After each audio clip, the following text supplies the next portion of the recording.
In today's fast-paced world, it's easy to become affected by low vibrations. These can weigh heavily on your mind, body, and spirit. Drawing upon ancient wisdom, spiritual teachings, and modern insights, let's uncover the power within to protect yourself from negative influences and increase the vibration of your energy. But before we learn the ancient tactics for protecting your energy, we need to understand some concepts. What is actually energy and vibrations? Chapter 1: Energy and Vibrations. Everything in the universe, from the largest galaxy to the smallest molecule, including our thoughts, emotions, and physical bodies, is composed of subatomic particles, protons, electrons, and neutrons, which are in a state of constant movement, all thanks to energy. Thus, energy is the basis of even the most microscopic and invisible processes in our bodies and our reality. Just like Albert Einstein once said, energy cannot be created or destroyed. It can only be changed from one form to another.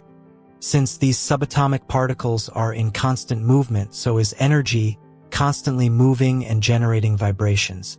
The number of times our energy moves and the power with which it does is what determines the quality of these vibrations, measured in hertz. Vibrations can be either high or low, or something in between. Both high and low vibrations have their good and bad aspects, as we'll discover later on. But before we get there, let's learn more about how each of them works. When we are in a state of joy, love, and gratitude, our energy vibrates at a high frequency, attracting positivity and abundance into our lives. High energy illuminates the world around us with hope and kindness. On the other hand, low vibrations are characterized by feelings of negativity, fear, doubt, and despair. They can be generated by external sources such as toxic environments, negative people, or challenging life circumstances. On top of that, our thoughts and emotions can also contribute to low vibrations if they are rooted in fear, self-doubt, or limiting beliefs. When your high vibrations come in contact with either external or internal low vibrations, they decrease in quality, almost like a dimming flame struggling to stay alight amidst the darkness. Low vibrations cloud you from life's positivity. If you don't know how to protect your energy from low vibrations, it can cause a downward spiral, preventing you from breaking free from the cycle of negativity. Physically, low vibrations can manifest as fatigue, lethargy, and stress-related ailments such as headaches, digestive issues, and muscle tension. Long-term exposure to low vibrations can even cause more chronic mood-related problems. But their harmful effects don't stop there. They also affect our mood. Emotionally, low vibrations can wreak havoc on our mental health, leading to feelings of anxiety, depression, and despair. This is why we say low vibrations are an energy drain. They make it much harder to find fulfillment in our lives. Last but not least, they hurt us spiritually. Low vibrations can disconnect us from our higher selves and the divine. When our energy is weighed down by negativity, it's harder for us to access our inner wisdom. We may feel spiritually depleted, lost, or disconnected from our purpose and inner guidance.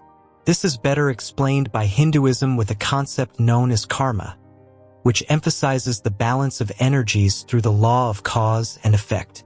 According to this belief, every action we take has consequences, and these consequences contribute to the overall balance of our energy. By acting with kindness and compassion, we generate positive karma, which helps to elevate our vibrations. Conversely, negative actions create negative karma, leading to lower vibrations. So that must mean that you only need to keep thinking and acting positively and try to avoid negativity as much as you can, right? Yes, but that's easier said than done because low vibrations are more common than ever in the present day. They can be found in the social media we obsess over, or we might be living with them in the form of a toxic relationship with our family members, friends, or ourselves. But here's the crucial point. You have the power to protect yourself from low vibrations and raise your energetic frequency, even when yours is at its lowest. All it takes is becoming aware of the sources of low vibrations in your life and using ancient strategies to shield yourself from them. You can reclaim your energy, vitality, and inner peace. So it's time to get to work. Let's learn how low vibrations can manifest in our lives. Chapter 2. Setting Strong Boundaries. The first line of defense against low vibrations is the power of strong boundaries. Plato, the renowned Greek philosopher, spoke of the importance of knowing oneself and maintaining inner harmony. He believed that by understanding our strengths and weaknesses, we can interact with others from a place of authenticity and integrity. Centuries later, Seneca, the Stoic philosopher of ancient Rome, advocated for cultivating emotional resilience and discernment in our interactions with others. He famously said, "Difficulties strengthen the mind as labor does the body," highlighting the importance of maintaining inner strength and clarity amidst external challenges. Seneca's teachings remind us that by setting clear boundaries and staying true to our principles, we can protect our energy and maintain our emotional well-being. Start by identifying your own needs and limits, then clearly communicate them to others. This may mean saying no to requests that don't align with your priorities or values, or establishing guidelines for how you expect to be treated in relationships. You'll need to have honest conversations with loved ones about your needs and expectations. Let them know what behaviors are acceptable to you and what crosses the line, and be firm in enforcing those boundaries if they are violated. Similarly, in professional settings, it's crucial to establish boundaries with colleagues and supervisors to protect your time and energy. This could mean setting limits on how often you check your email outside of work hours, or communicating your availability for meetings and projects. Remember that setting boundaries is not about being selfish or closed off. It's about taking care of yourself so that you can show up as your best self in all areas of your life. Lao Tzu, the ancient Chinese philosopher and author of the Tao Te Ching, spoke of the importance of flowing like water when interacting with others.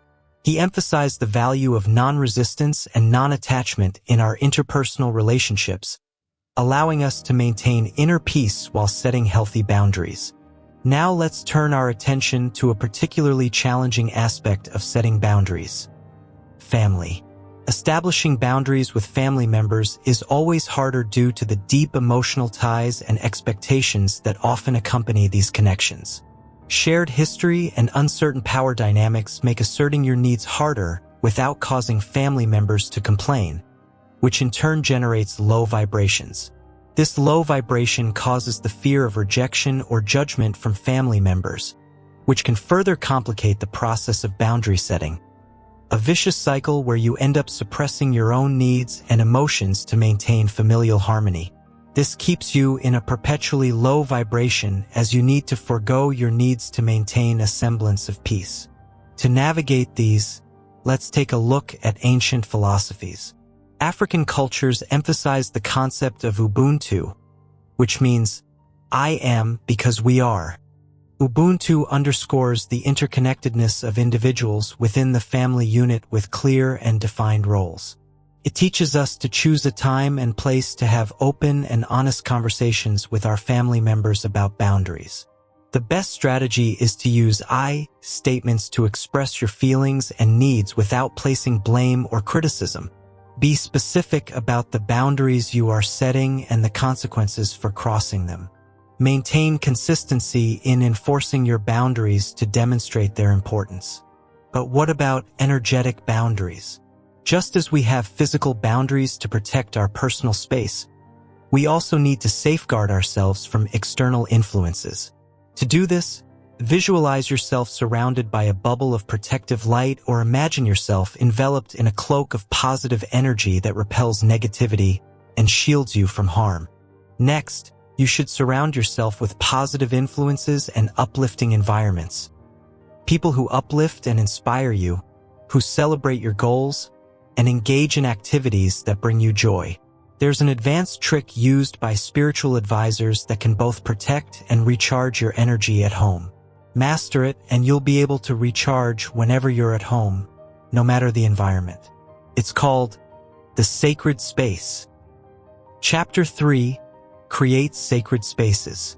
To create an energetically charged sacred space, first select a quiet area in your home where you can create it. This could be a corner of a room, a cozy nook, or even an entire room dedicated to your energy.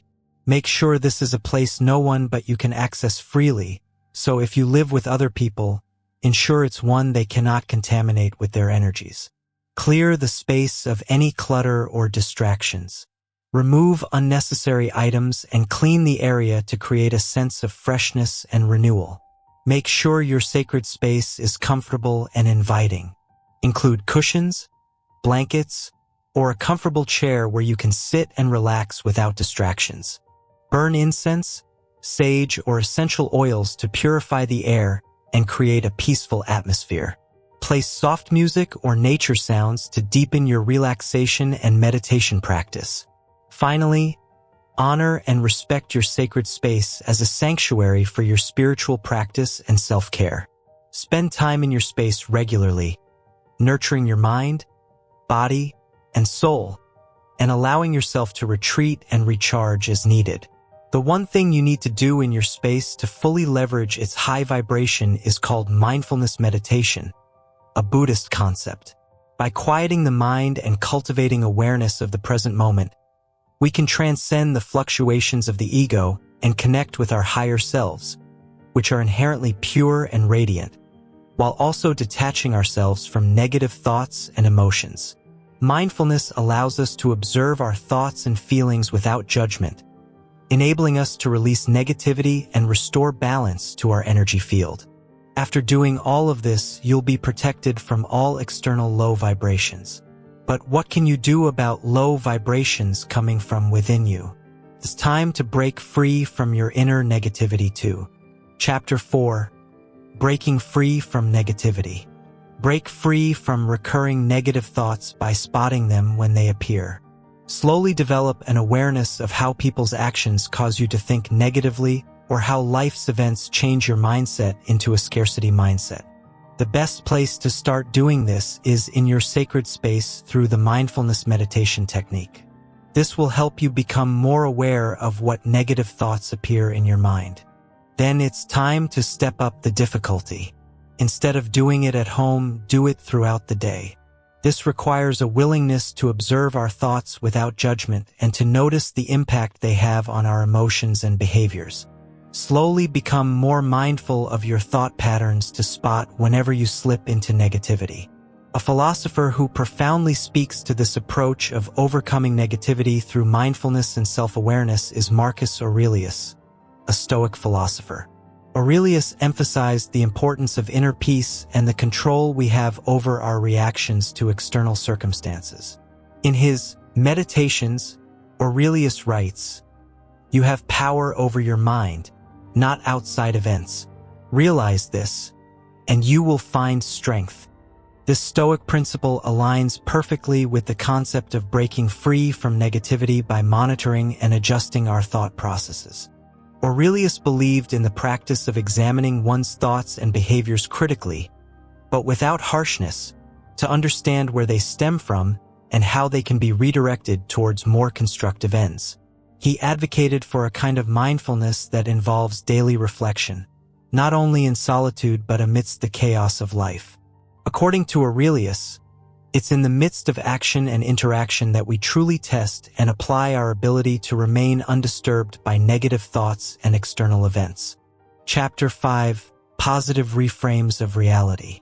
Once we've identified negative thoughts, what can you do to dismantle them and shake off their influence on your vibrations? Challenge them with positive affirmations and mental reframes.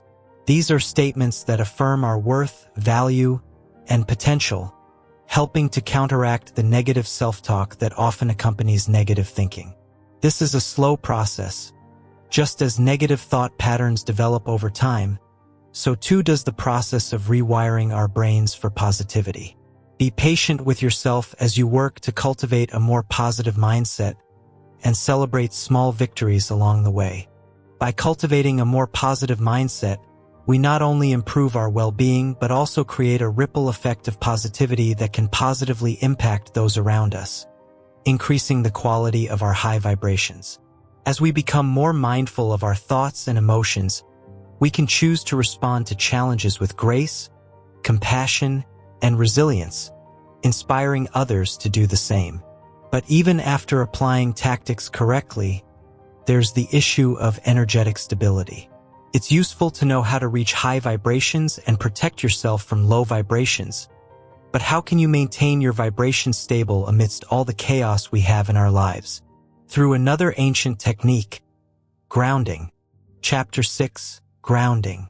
This mindfulness technique involves taking some time out of your day to walk barefoot on the earth. It can be a couple of minutes or several hours. When you make direct contact with the ground, whether it's soil, grass, sand, or even concrete, you allow the Earth's natural energy to flow through you, replenishing and stabilizing your energy field. This practice can help you feel more centered, grounded, and connected to the world around you. Another grounding technique is to spend time in nature. Whether you're hiking through the woods, sitting by a river, or simply spending time in your backyard, being surrounded by nature's beauty can have a powerful grounding effect.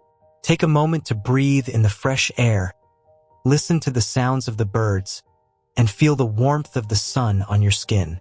Allow yourself to be fully present in the moment and soak in the healing energy of the natural world.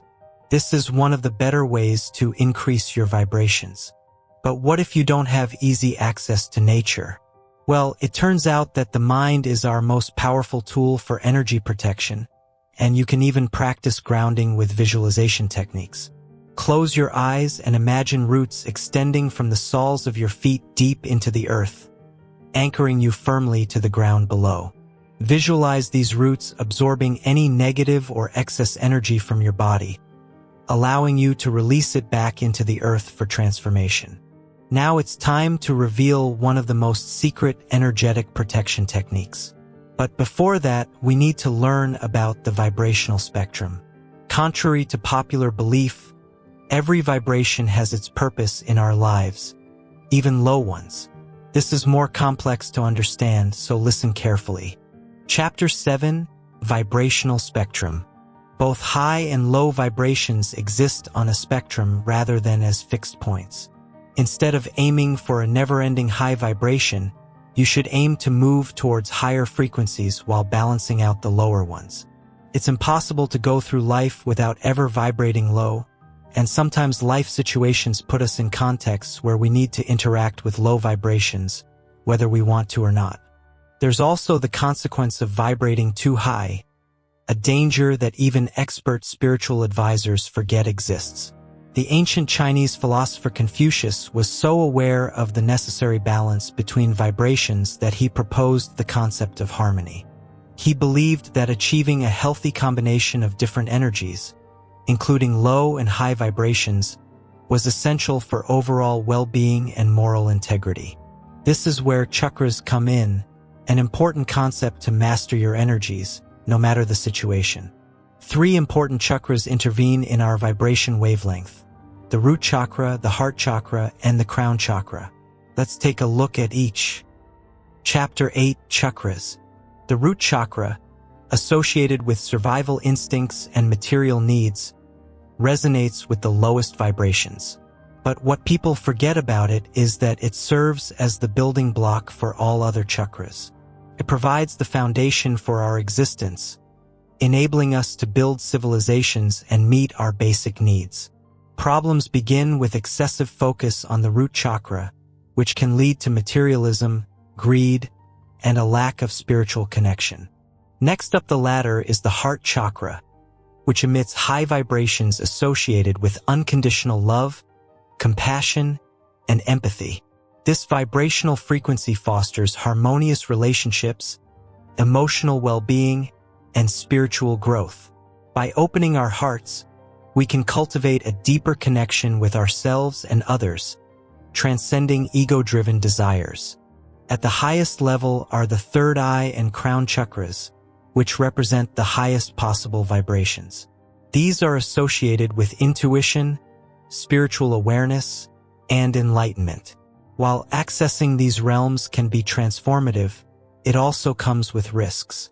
Opening these chakras prematurely or without proper guidance can lead to psychic disturbances such as hallucinations or spiritual confusion. Therefore, understanding which vibration is needed at any given time is crucial for maintaining balance and harmony within ourselves. If someone finds themselves overly focused on material possessions and earthly desires, they'll emit low vibrations and slowly suffer from the consequences of negativity. Conversely, if someone is too overly focused on spirituality to the point they forget to live in the present mindfully, they'll also suffer from vibrating too high. Those struggling with insecurity or instability may need to strengthen their connection to the root chakra to feel grounded and secure. This is the hardest concept to grasp, but once you achieve it, you'll never again feel the consequences of low vibrations in your life. Finally, take steps to replenish and increase your physical energy too. Chapter 9. Replenish your energy levels. Hydration is essential for maintaining high vibrational energy levels. Water not only helps to flush out toxins from the body, but also supports optimal cellular function and overall vitality. Equally important is quality sleep, so your body can repair and rejuvenate itself. Aim for 7 to 9 hours of uninterrupted sleep each night and create a relaxing bedtime routine to promote restful sleep. Limit processed foods, refined sugars, and excessive caffeine, as these drain your energy and lead to fluctuations in mood and energy levels. Remember to always prioritize your energy, for the quality of energy you accept in your life is what will determine its cost.